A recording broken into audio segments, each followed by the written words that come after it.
Ruto amelaunch hii barabara Wednesday tarehe 12. Leo ni Friday tarehe 14. Siku mbili baadaye hapa magreda yalikuwa yamewekwa hapa kuonyesha rais ana launch barabara ya kutoka Emali kwenda Matiliko 20 kilometers. Siku mbili baadaye hakuna evidence except this monument. This is just a monument. So this is not how to run a country.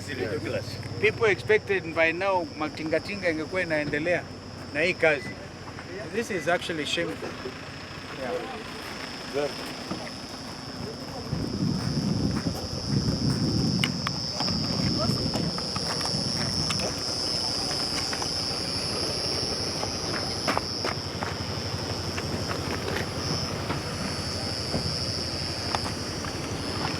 Please go and tell William, this is not the way to run a country.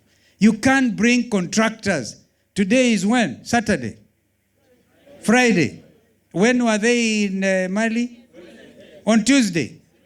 On Wednesday? Wednesday, matinga yote yalikuwa pale. Me, I didn't know barabara ya kuja kwa Pastor Ezekiel's parents, mother-in-law, inapitia hapo. So tukapitia. Mali wali launch on Wednesday. Hakuna tractor ama any sign kwamba kuna president alikuja hapo na contractor aka launch. You cannot do that. You can't cheat a whole nation. If there's a contractor on site, that contractor should be continuing.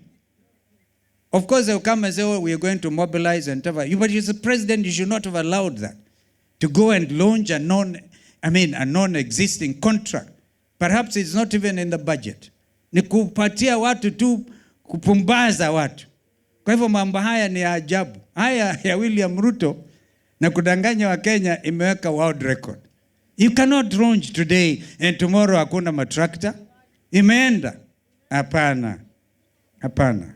So the point I was going to make anyway, as we speak,